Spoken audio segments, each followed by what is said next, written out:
We now discuss the use of the present perfect simple. When do we use it? How do we use it? Etc.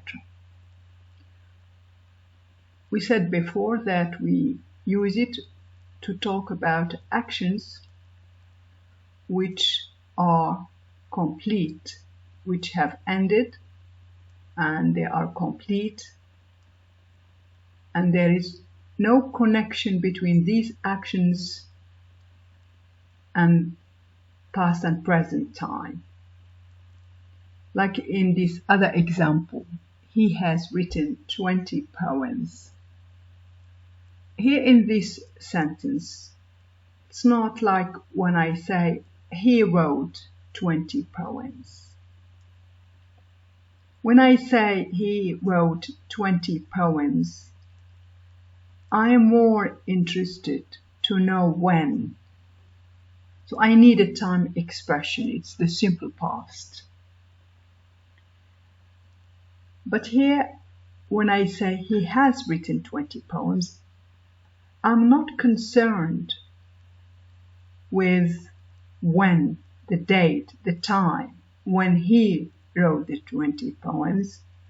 I'm only concerned about the poems themselves, the 20 poems. I can see them, I can feel them, I can touch them, I can read them. So that's the difference between the past simple and the present perfect. When I tell you he has written 20 poems, of course he has started to write them before I speak to you now. When exactly? It's not important to know. This is the present perfect. So he started writing poems at some time.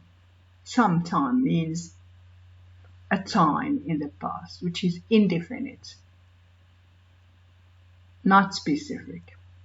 We don't know exactly the date.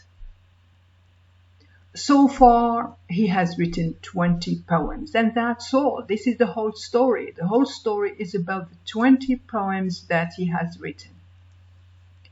He may write more poems in the future.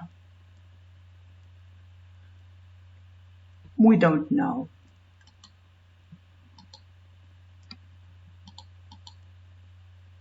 So the present perfect is about unspecified time before the present time, before the time of speaking now.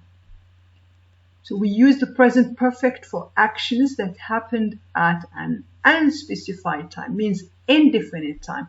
You don't have time expressions yesterday, the other day, 2 days ago, a week ago, in 1999. Never. You don't have that. The time expressions that indicate a specific time, like yesterday, a year ago, when I was younger, when I lived in that city, etc., when I was at school, cannot be used with the present perfect. With the perfect in general, whether it is simple or continuous. Instead, we can use the present perfect with some time expressions like ever, never, already, yet, etc. Like, I have traveled to Fez many times. Have you read the poem yet? She has met her friend before. So these expressions, these time expressions are often used with the perfect tense.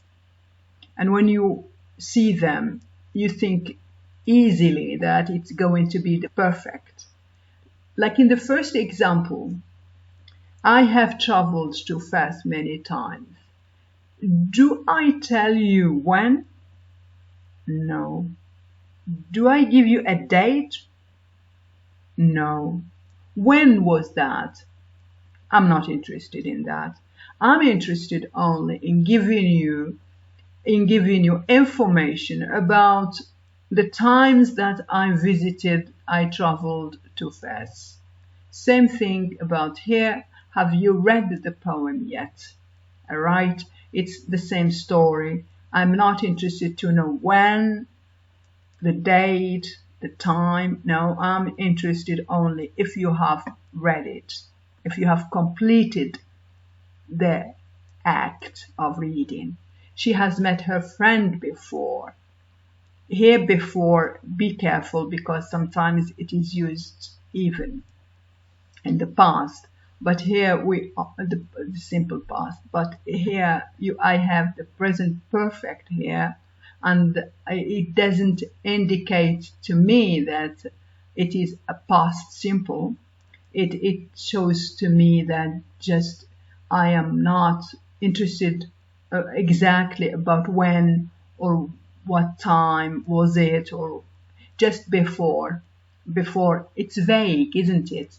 It's not very helpful to you to know when. So before doesn't tell you much, just before. All right, so it is left open. She has met her friend before. All right, that's it for now.